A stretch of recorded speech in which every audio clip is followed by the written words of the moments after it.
I'm Burke. I'm a facial plastic and reconstructive surgeon, and you can find me on noseaboutface.com.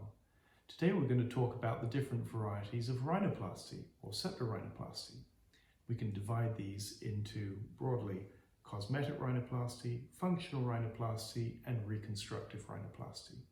But first off, these are very interrelated topics. There may be different motives for sure, but there's a common dictum that function follows form, and so you have to pay attention to the details in all of this. Often a patient may have one particular problem, and that may give them license to seek other changes, and that's a very common patient, and again it reflects how interrelated these different varieties are. To start with cosmetic rhinoplasty, cosmetics essentially is changing the character of the nose. I think it's very important to have a natural looking nose. Again, function follows form. So what looks good generally breathes well. It functions well as well without sinonasal grief.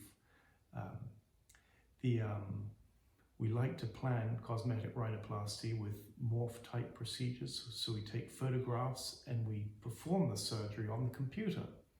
Now, that way the patient's involved in all the decision making and party to the different options. Now, I do advocate that people bring a sounding board, as an instant second opinion, and we go through the process, making little changes, medium changes, and bigger changes, looking for that sweet spot or the Goldilocks factor of what looks just right. Again, a good-looking nose breathes well. A good-looking nose must fit the face, and that's taking into ethnic considerations additionally. The common subtypes of cosmetic rhinoplasty, you can look at profile plasty, where we're looking at the bridge and projection of the nose.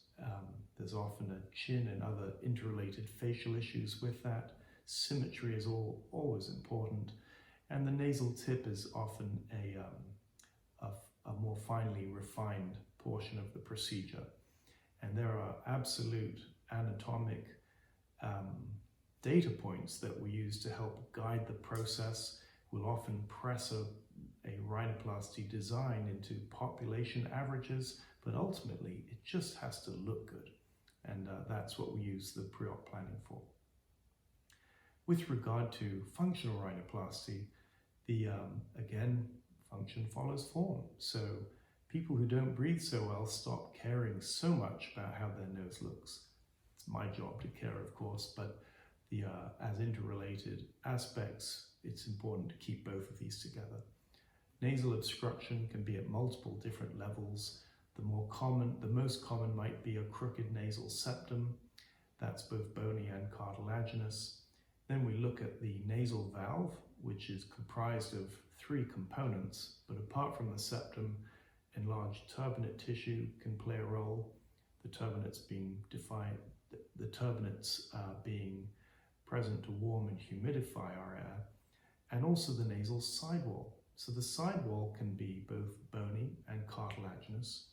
The bony symmetry in the bony vault can be important for a nasal airway more internally, in addition to an ability to smell decently.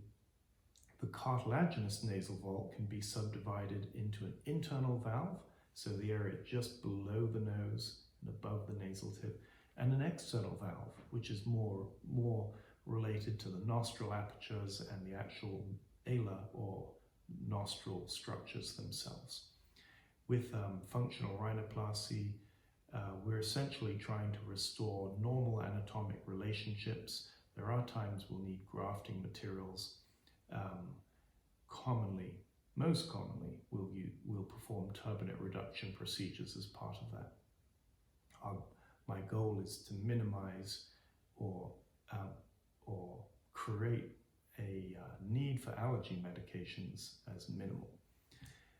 Reconstructive rhinoplasty is the next type.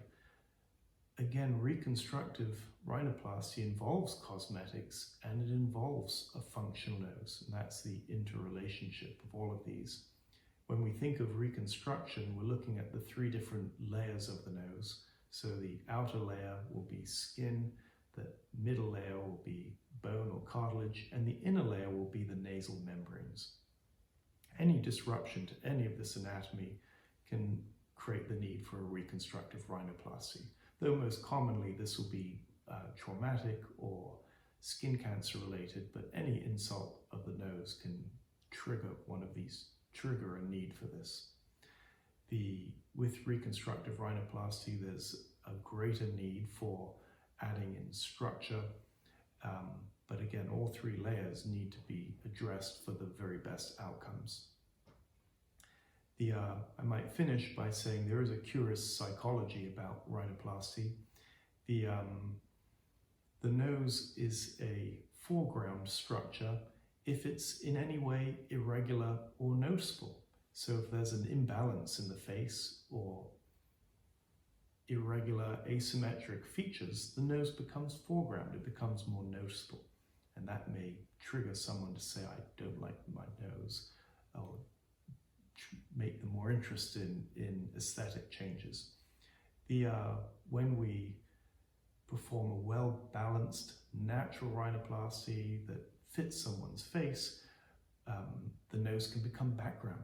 So all of a sudden the nose, if background, allows a patient's eyes and lips and other attractive facial features to come to the fore. So not infrequently, a patient will say, I love my nose.